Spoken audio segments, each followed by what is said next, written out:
Bonjour messieurs, dames. Donc je vais vous lire un article aujourd'hui sur le thème des agressions, des violences de la part des ados, des enfants et donc des rixes en général. Suite à l'affaire donc du jeune tué à Crépol dans la Drôme, et je vais vous lire un article auparavant. Ensuite, je vous dirai comment se protéger, comment réagir face à une attaque, face à une agression de cet acabit. Donc je vous lis l'article. Un jeune tué à la fin d'une fête de village à Crépol dans la Drôme, le procureur évoque une expédition. Dans la nuit du samedi au dimanche 19 novembre à Crépol dans le nord de la Drôme, un jeune de 16 ans est mort poignardé et 2 autres personnes ont été gravement blessées, agressées par un groupe venu de l'extérieur. Sans doute une expédition programmée, selon le procureur de la République. Dans la nuit du samedi au dimanche 19 septembre, la soirée a tourné au cauchemar à Crépol, dans le nord de la Drôme. Un bal était organisé par le comité d'animation du village. 300 à 400 personnes sont présentes. Quand la fête se termine, une bande d'une dizaine de jeunes se présente vers 1h30 du matin. S'ensuit une violente agression devant la salle des fêtes. 17 victimes prises en charge. Un jeune blessé à l'arme blanche décédé lors de son transport au centre hospitalier de Lyon. 2 autres personnes, âgées de 23 et 28 ans, ont été prises en charge, en urgence absolue, transportées à l'hôpital de Valence. 6 autres victimes ont été plus légèrement blessées, sans compter 8 autres personnes en état de choc. 39 pompiers ont été engagés.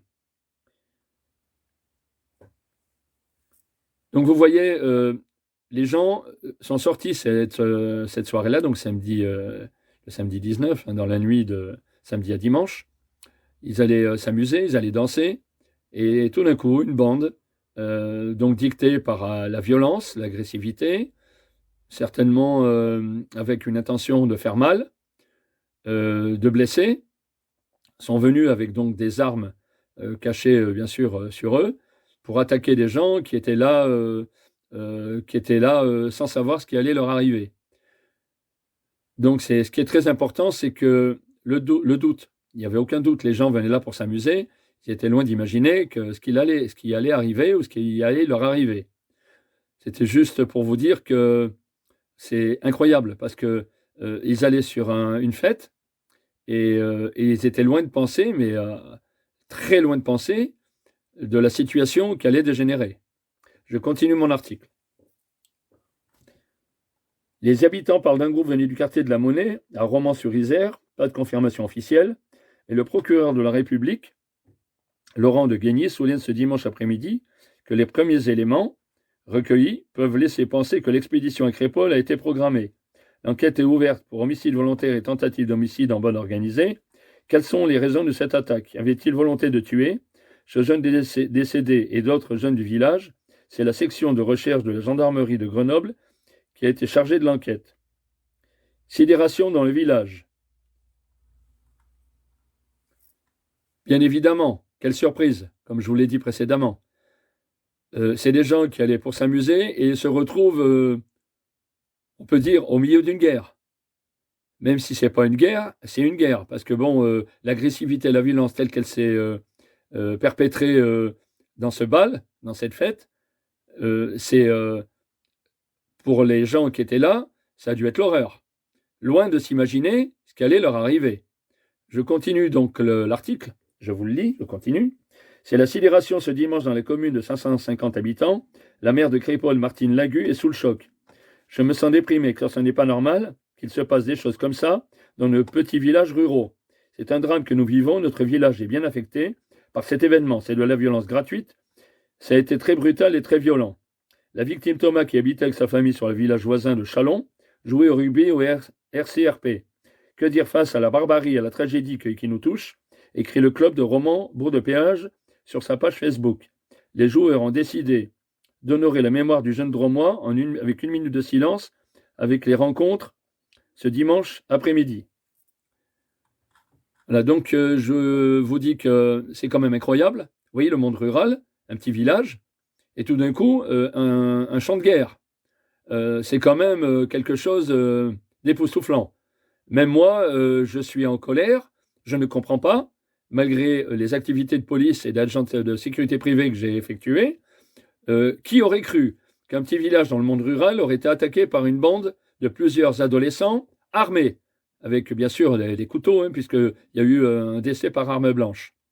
Donc là, le but pour moi sur cette affaire, sur cette vidéo, je vais vous donner les moyens de protection. Donc d'ores et déjà, donc, vous aviez un agent de sécurité à l'entrée. Donc un agent de sécurité à l'entrée, comme je l'ai effectué moi en tant que policier, en tant qu'agent de sécurité, il peut prendre l'initiative. Donc je ne sais pas s'il l'a fait, c'est certain, parce que ça a peut-être dégénéré aussi par rapport à ça. Je ne suis pas là pour faire le jugement de l'agent de sécurité donc, qui était à l'entrée du bal, déclaré ou pas, parce que malheureusement, j'ouvre la parenthèse où j'ai été dans des endroits, j'ai vu des agents de sécurité qui n'avaient pas de formation, qui n'avaient pas de carte professionnelle. Donc je mets en garde les personnes qui emploieraient ces gens-là en cas d'agression sur l'agent de sécurité qui n'en est pas un. Donc du travail dissimulé, je vous le dis pour un ancien fonctionnaire de police qui était en activité, le travail dissimulé. Donc imaginez cette personne qui se fait tuer, qui n'a pas de formation, qui n'a pas de carte professionnelle, donc qui n'est pas déclarée. Imaginez la suite pour vous, messieurs, mesdames, que ce soit donc des gens, des acteurs potentiels de l'État ou des privés, collectivités privées ou des collectivités, bien sûr, mairies ou n'importe. On peut tout envisager. On prend une personne qui est un peu costaud dans la commune. Je ne le dis pas pour Crépol, parce que je l'ignore. Je ne sais pas ce qui s'est passé réellement. Donc je n'attaque pas Madame le maire. Mais j'ai vu dans mes sorties, personnellement, individuellement, j'ai vu donc des gens qui n'avaient pas de formation, qui n'avaient pas de carte professionnelle. J'ai réussi à le savoir parce que j'ai demandé à la personne qui assurait la sécurité si j'ai parlé en termes professionnels et j'ai vu qu'elle était incapable de me donner les termes professionnels correspondants. Donc après, je lui ai dit, mais excuse-moi, tu n'as pas de carte? Ou alors, ou vous n'avez pas de carte? Non, non, non, non, je ne suis pas agent de sécurité, j'assure la sécurité. Attention, c'est très grave, très, très grave. Je vous dis, en cas de blessure grave, en cas de décès de la personne qui effectue la mission, pour les gens qui emploieraient des gens en travail dissimulé, quels que soient donc les responsables qui agiraient donc pour ce travail dissimulé, vous prenez de gros risques. Je vous mets en garde pour les risques que vous risquez d'engendrer pour vous-même, pour la collectivité ou voir les gens qui sont dans un établissement privé, boîte de nuit, enfin public ou privé, boîte de nuit, bal privé ou public, enfin des manifestations. Je vous le dis, vous avez tout faux. Donc attention où vous mettez les pieds. Travail dissimulé, ça se pratique. Je l'ai vu et j'en ai entendu parler. Donc je vous dis attention, messieurs, mesdames, qui que vous soyez, si vous faites travailler des gens en travail dissimulé dans la sécurité privée. Voilà. Ils n'ont aucun droit et vous n'avez aucun droit. Vous avez de la réglementation, vous avez des formations et vous avez donc ce qu'on appelle les cartes professionnelles. Je vais vous le donner, avec donc les identités professionnelles, bien sûr, mais vous avez donc les formations qui comprennent donc le SST, un service pour les personnes pour donc aller aux victimes, vers les victimes, l'assistance aux victimes. Vous avez le MAC, donc pour l'examen du MAC pour tout ce qui est terrorisme. Vous avez donc la prévention vol et vous avez également la sécurité incendie. Donc faites attention, messieurs, mesdames, qui emploient des agents de sécurité sans formation, des gens que vous prenez dans le quartier, que vous prenez dans votre commune ou dans votre ville. Donc évitez. Voilà, pour ce qui concerne Crépol, je n'en sais rien, mais je voulais quand même ouvrir cette parenthèse pour les personnes qui emploient des gens sans formation, sans expérience. Je pense qu'il a pu se passer même avec quelqu'un d'expérience. Si Madame le maire, là, que j'ai cité donc dans mes vidéos, dans celle d'avant et celle-là, pour comment se protéger, oui, comment se protéger, ça en fait partie. Prendre quelqu'un d'expérience avec une formation, avec une carte professionnelle. Vous êtes couverts. Légalement, vous êtes couverts. Donc, messieurs, j'espère que des maires n'effectuent pas je pense pas, ils sont quand même, vous êtes, messieurs, madame les mairesses ou messieurs les maires, vous êtes officiers de police judiciaire. Donc, j'ai été en police, j'ai eu un statut, de police judiciaire. Donc, je connais très bien les tenants et les aboutissants concernant le travail dissimulé. Donc, faites attention, je vous mets en garde pour vous. Il est très facile, bien sûr, de prendre un gros gabarit ou de prendre deux individus avec un gros gabarit à l'entrée d'un bal, à l'entrée donc d'un bal populaire ou même un bal à ciel ouvert. Donc évitez, prenez des gens professionnels. Donc parce que je vous dis, ce qui peut se passer aussi, là à Crépol, on n'a pas encore donc le déroulement, le dénouement de l'enquête. Il se peut très bien que cette personne était en manque de formation. Il se peut très bien qu'elle ait été, je n'ai rien contre Madame le maire de cette ville. Je pense qu'elle a dû faire le nécessaire pour que ça soit quelqu'un d'expérience, un professionnel avec une carte professionnelle. Je ne vois pas Madame le maire de Crépol, surtout en tant qu'officier de police judiciaire, j'y reviens, embaucher une personne sans formation et sans professionnalisme et sans carte professionnelle. Voilà. Sinon, bien sûr, les risques sont là. La réglementation est là. Travail dissimulé. Hein. Je m'adresse pas à Madame le maire de cette commune. Je mets en garde les personnes qui auraient des statuts importants dans notre société. Hein, je ne juge personne, je ne dénonce personne. J'ai vu ça. J'ai croisé des personnes, des gens influents dans notre société, dans notre collectivité. Ça se pratique aussi, bien sûr, dans le travail dissimulé courant, hein, le bâtiment ou autre. Hein. Je donne le bâtiment parce que c'est beaucoup plus courant. Je suis intervenu sur des affaires, le travail dissimulé. Vous avez des boîtes de nuit aussi, vous avez un peu de tout. Hein. Dans le BTP, tout ça, c'est assez courant.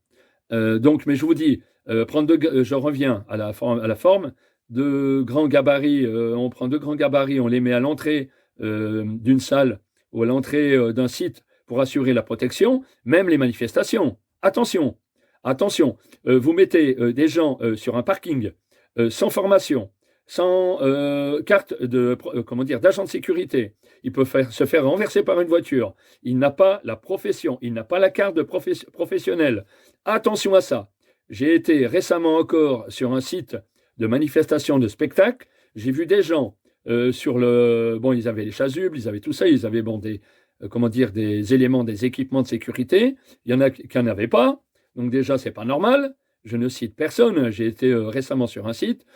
Attention, la personne qui se fait renverser, qui n'a pas donc les aptitudes j'ai été fonctionnaire de police, j'ai fait la circulation routière, j'ai fait la sécurité routière, qui n'a pas les aptitudes. Attention, je vous le dis, je vous mets en garde pénalement.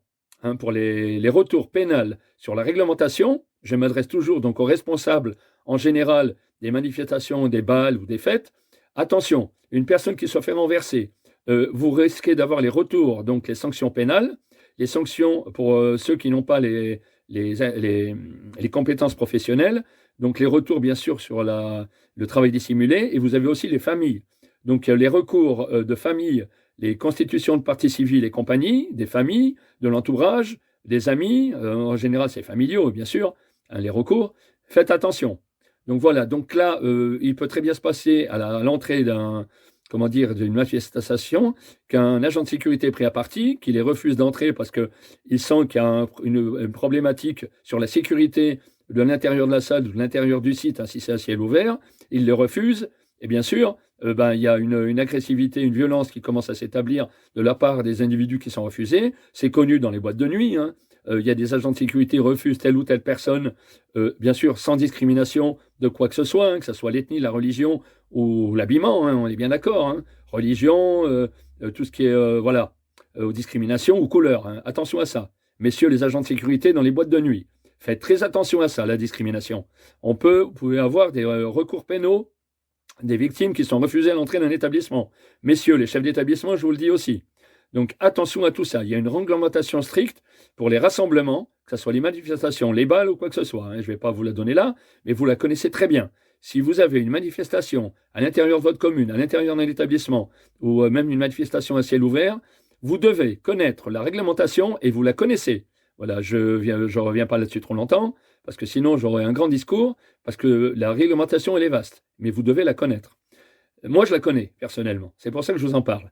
Donc maintenant, je vous dis, hein, ça peut dégénérer à l'entrée d'une manifestation, entre des agents de sécurité et un agent de sécurité, avec une bande, ou 2 ou 3 individus, que ce soit adolescents ou adultes, adolescents ou même enfants. Mais les enfants, donc normalement, à partir d'un certain âge, et vous le savez, monsieur, ceux qui desservent les responsables de manifestations, quelle qu'elle soit, il y a un âge, bien sûr, un âge légal pour laisser ou entrer ou pas l'enfant ou l'adolescent. Voilà, je ne parle pas d'enfant, parce que un enfant, c'est pas l'adolescence. Mais un adolescent, bon, normalement, vous avez un âge et vous le laissez rentrer. Maintenant, je vous dis, comment se protéger? contrer les attaques. Donc déjà, sur le verbiage, injure, attaque agressive verbale, ne pas répondre, surtout pas.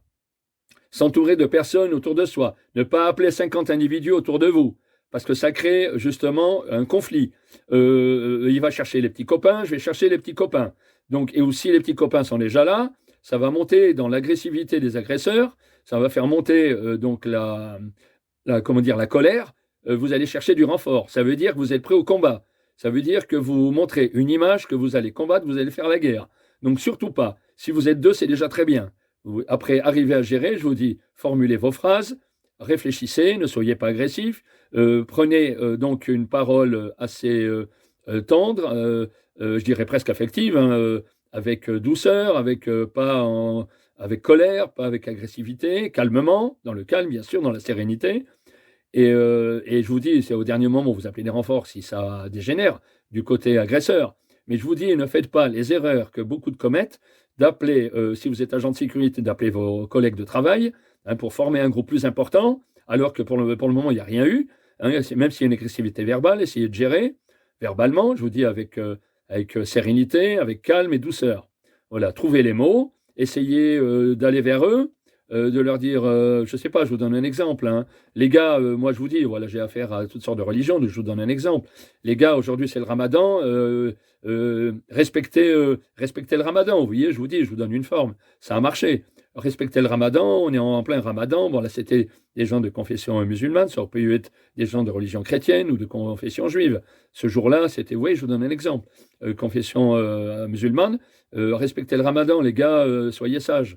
Vous voyez, eh ben, ça a marché. J'ai été vers eux. Je leur ai montré que je respectais leur religion, leurs idées, et ça a calmé le jeu. Vous voyez, il suffit de trouver quelques notes. Ça aurait été des chrétiens. J'aurais dit aujourd'hui, c'est la Noël. Quoique la Noël, bon, il y a beaucoup de religions aujourd'hui, les cadeaux, c'est tout le monde. Hein. Je l'ai vu quand je travaillais en sécurité privée. J'ai été sur plusieurs sites où il y avait la clientèle et tout. J'ai bien vu.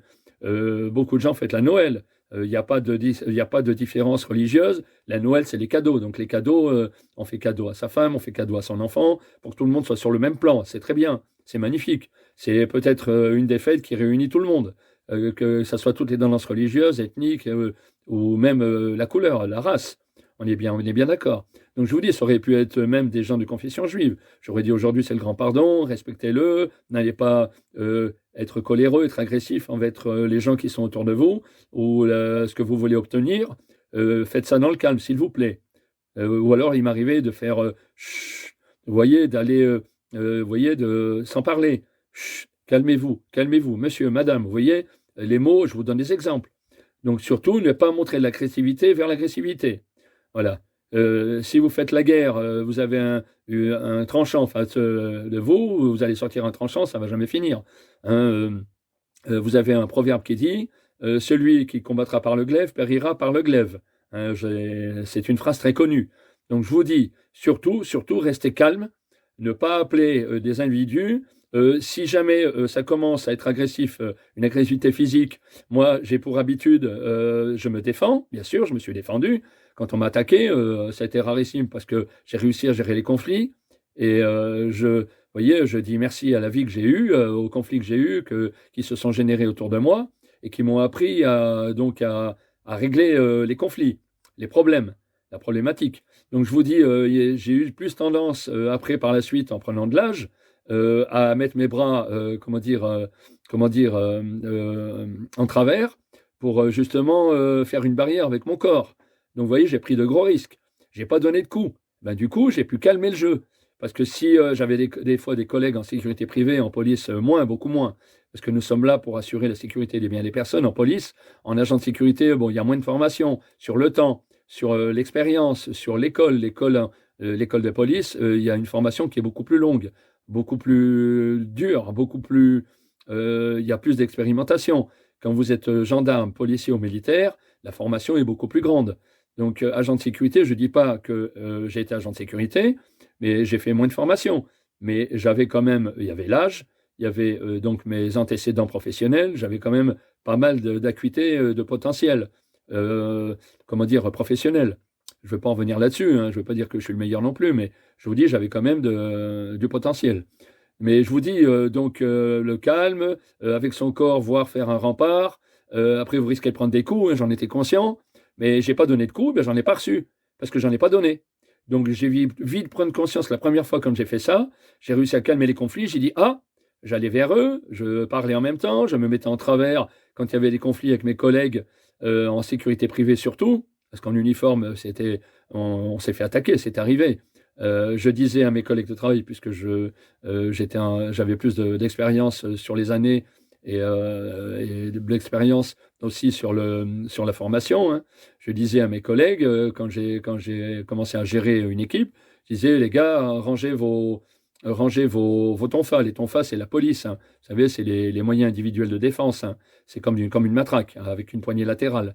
Donc, et à mes collègues agents de sécurité, comme j'étais le plus âgé, le plus expérimenté, je leur disais, les gars, chut, chut, les gars, allez-y, vous voyez, je vous donne des exemples. Et je calmais aussi bien devant moi que derrière moi. Donc je me mettais en travers avec mes bras en long et j'essayais de faire un rempart. Je prenais de gros risques. Ne me dites pas, c'est du courage, j'avais pas le choix. J'avais une mission à effectuer. Ma mission, c'était d'empêcher que ça dégénère. Que ça soit dans les magasins, que ça soit sur les sites de travail, devant une banque, n'importe quel site, hein, où il fallait protéger. Je vous parle là en tant qu'agent de sécurité. Il fallait que je protège. Donc le calme, la sérénité. Je vous en reparlerai jamais assez. Voilà. Donc toujours ne pas chercher. Bien sûr, ses émotions. Arriver à contrôler ses émotions, hein, même si on a envie d'être agressif, d'être violent, eh bien, on se contrôle. Si on prend un coup, tant qu'on n'est pas encore bien blessé, prend un coup, bon, hop, c'est passé, j'en reçois pas un deuxième. Ben, j'essaye si j'en reçois un deuxième, bien sûr, là, bien sûr, il y a la défense. Hein, la défense, la légitime défense. Donc là, si ça part dans tous les sens, il y a des coups et des blessures de toutes parts, bien sûr, l'article 121, 1 et 2 de la légitime défense, il rentre en ligne de compte. Donc vous êtes couvert et ça risque pas de dégénérer. Donc voilà. Après, bien sûr, là, c'est quand vous pouvez pas vous échapper. Après, il y a la fuite. Mais la fuite, agent de sécurité, policier, c'est difficile. Donc là, mais pour vous, les agressés, hein, en général, je vous ai parlé des compétences professionnelles, mais je ne vous ai pas oublié, vous inquiétez pas. Mais pour les personnes qui veulent se défendre, donc je parle individuellement, la collectivité, la société en général, l'individu lambda, le citoyen. Donc je vous dis, hein, c'est valable pour vous, hein, la sérénité, le calme, ne pas chercher, ne pas répondre, tournez les talons quand c'est pas grave, hein, ça vous évite d'aller vers le conflit. Vous partez, vous tournez les talons, vous dites bon, j'ai pas le temps, je suis pressé, j'ai pas envie de rentrer dans ces détails. Merci beaucoup, au revoir, bonne journée.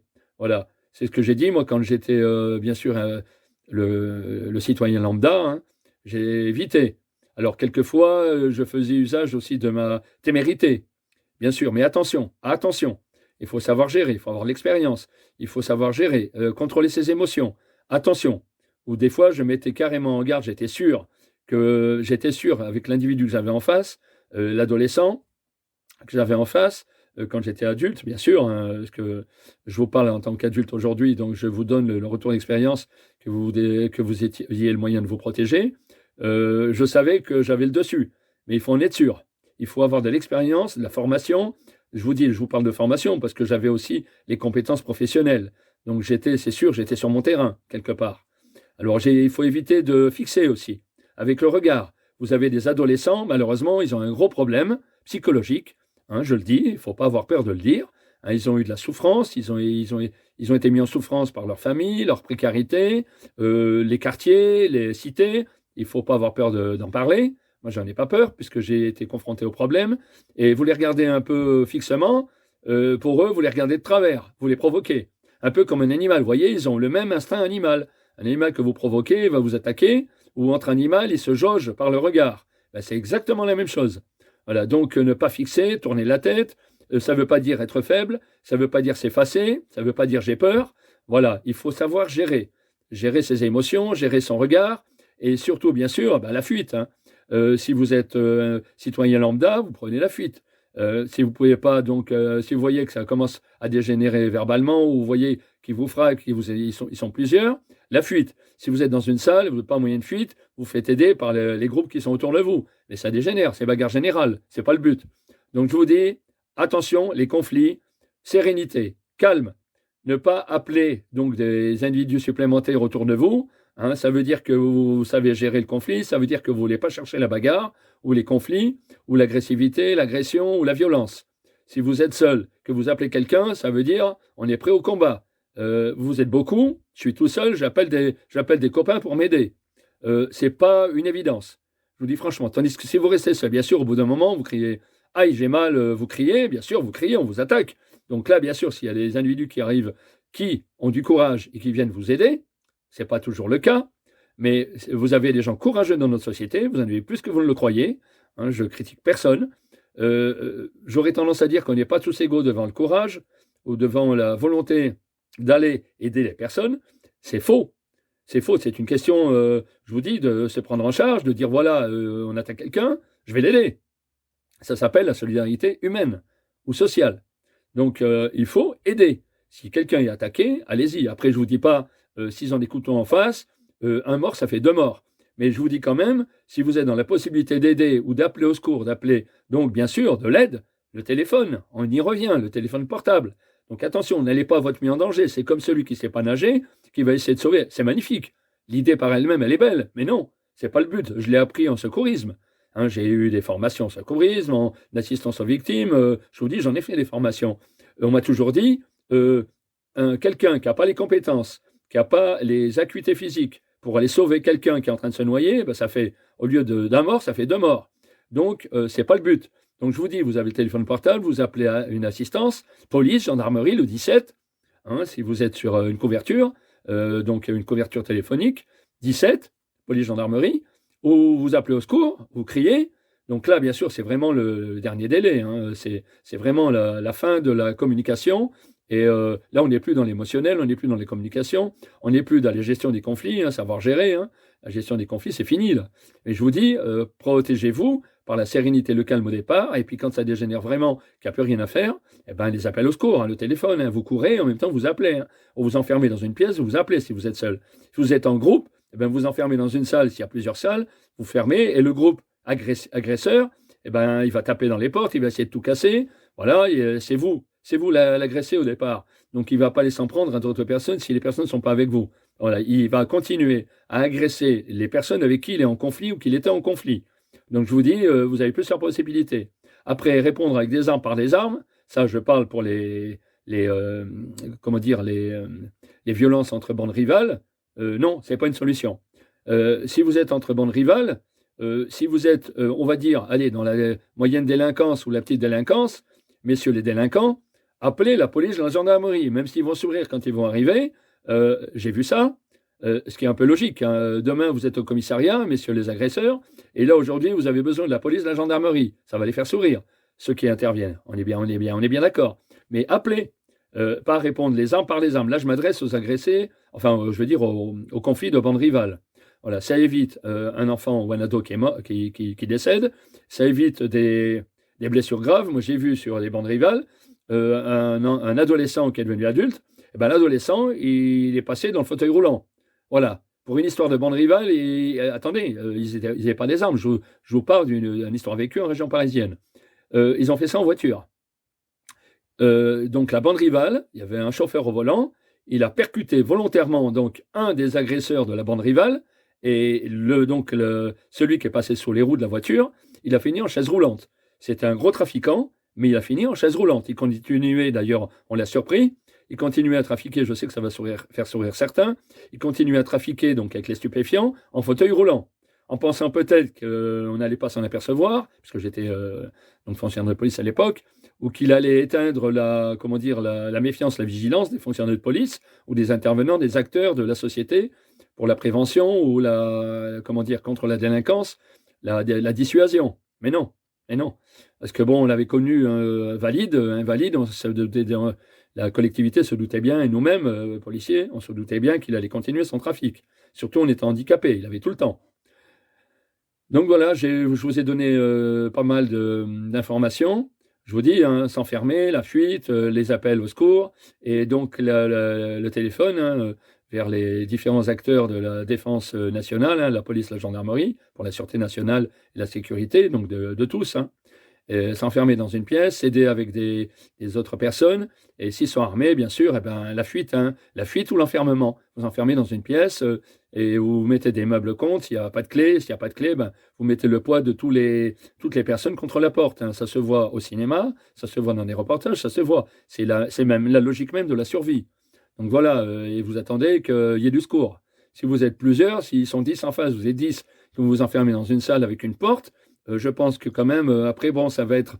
je sais, si c'est un peu comme le jeu de la corde, on se met à chaque bout, c'est le plus fort qui gagne. Mais vous diminuez les risques, vous amenez plus loin l'agressivité la plus forte, c'est-à-dire le coup de couteau, ou l'arme à feu, après, bien sûr, à travers la porte, ça va pas être évident.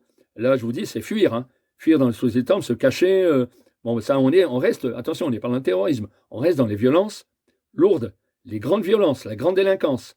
Donc je vous dis, sinon je vous dis sortir de la salle et prendre la fuite.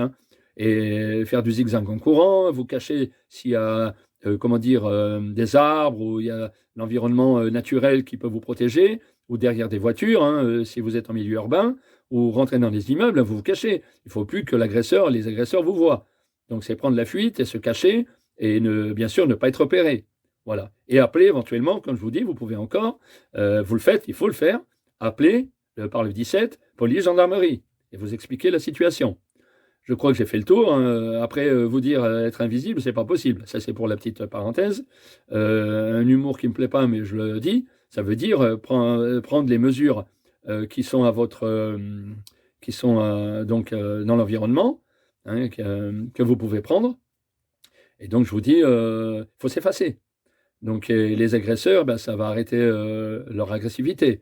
Ils vont plus vous voir, ils vont rentrer chez eux. Mais surtout qu'ils vous retrouvent pas ou qu'ils vous trouvent pas. Donc voilà, le plus loin possible, si vous le pouvez. Bien sûr, c'est un peu comme le terrorisme, on n'est pas dans ce sujet. Mais il y a des ressemblances, des similitudes, c'est normal. Voilà, là-dessus, je vous laisse. Donc surtout, je vous dis le calme, la sérénité, la fuite. Voilà, je vous donne les principaux caractéristiques. Et si vous êtes dans un milieu fermé, se cacher. Ou alors sortir de la salle, sortir du milieu fermé, prendre la fuite à l'extérieur. Voilà, c'est le mieux, si vous pouvez, si vous n'avez pas l'occasion, parce qu'en général, ils vous entourent. S'ils vous entourent, là, c'est où les gens qui sont là. Si vous êtes seul, vous êtes seul. Si les gens sont là, ils sont courageux, ils vont vous aider. Si vous prenez, les agresseurs ne vont pas vous le prendre le temps de vous laisser téléphoner à la gendarmerie, à la police, bien évidemment, ils sont en face de vous.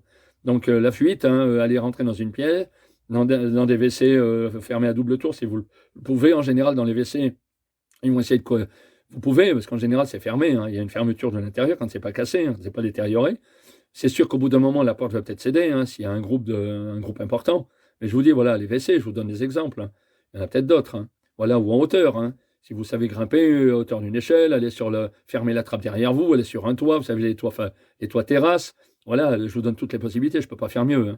Voilà, maintenant je vous remercie. J'ai fait le tour, je vous dis l'appel téléphonique aussi. Donc ça, je vous l'ai dit, l'appel 17. J'ai fait le tour. Là-dessus, je vous laisse. Voilà, c'était comment se protéger en cas d'agression, de rixe ou de violence. Voilà, je vous remercie. Donc, et bien sûr, apprendre aussi, avant de vous remercier, apprendre à gérer les conflits pour éventuellement faire face à ce genre de situation plus tard. Surtout, malheureusement, pour les agressés, c'est le cas. Vous avez l'expérience. Donc, passez votre chemin. Voilà, les agressés, les gens qui n'ont pas d'expérience et les gens qui sentent que ça ne va pas, ou alors en voiture, bien sûr, si vous êtes en voiture, vous montez vite dans votre voiture et vous prenez la fuite en voiture. Voilà, ou en moto, ou en vélo, ou en scooter, ou en cyclomoteur. Voilà, vous avez ces possibilités. Ou un ami qui a une voiture, prenez la fuite. Partez en voiture et fuyez. Voilà, et appelez du secours. Si vous suivez en voiture et tout, appelez du secours. Voilà. Je vous souhaite une bonne soirée et merci de m'avoir écouté pour les moyens de se protéger en cas d'agression, de violence et de rixe. Voilà, et allez sur notre site pour voir donc toutes les causes, les formes et tout ça, enfin tous les paramètres que je ne vous ai pas donnés dans cette vidéo. Donc c'est notre site, donc cqconseil.com. Merci.